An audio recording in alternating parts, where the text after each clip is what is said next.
মানিকতলা বিধানসভায় কোথাও কোনো ভোট হয়নি। এটা আমার কথা নয়, আপনাদের ক্যামেরাতেই বন্দী হয়েছে।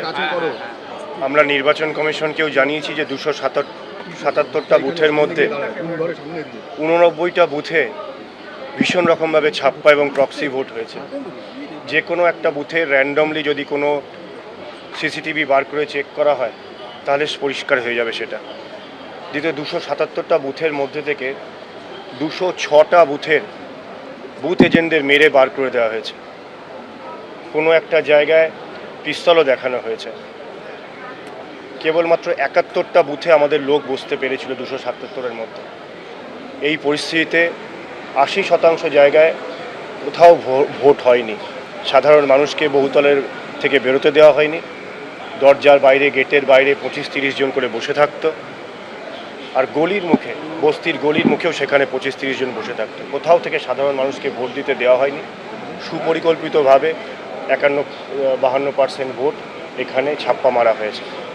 তো সেহেতু আমি এই ফলাফল নিয়ে ভোটের ফল বলে আমি এটাকে আশা করছি না, বা ভোটের ফল বলে আমি মনে করছি না।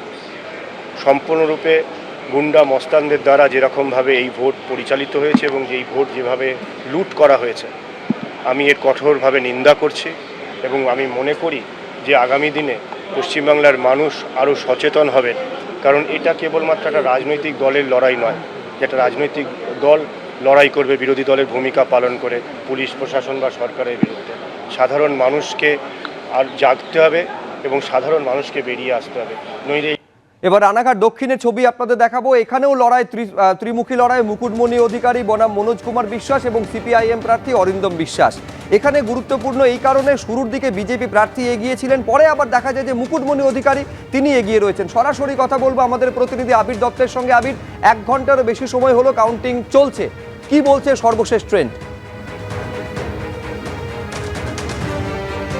দেখো, প্রথম রাউন্ডের যে গণনা সেটা ইতিমধ্যে শেষ হয়েছে। সরকারিভাবে ঘোষণা না হলেও 3টে ঘরে যে কাউন্টিং চলছে সেই অনুযায়ী প্রায় 600 ভোটেরও বেশি ভোটে কিন্তু এগিয়ে রয়েছে তৃণমূল কংগ্রেস প্রার্থী মুকুটমণি অধিকারী।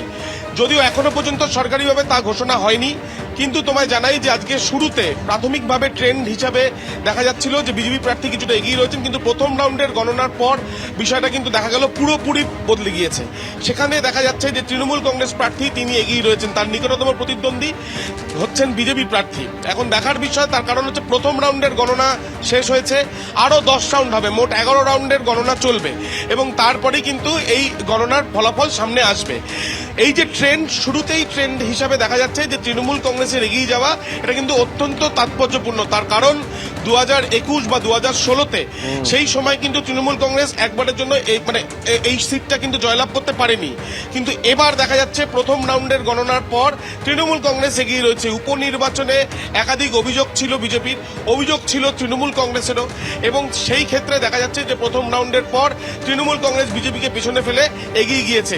প্রাথমিকভাবে যেটা জানা যাচ্ছে সূত্র মারফত, যে প্রায় 600 ভোটেরও বেশি ভোটে তারা এগিয়ে রয়েছেন, যদিও সেটা সরকারিভাবে ঘোষণা করা হয়নি প্রথম রাউন্ডের পর। এখন দেখার বিষয়, যত পরবর্তী রাউন্ডগুলো হয় তত কার পাল্লা ভারী থাকে।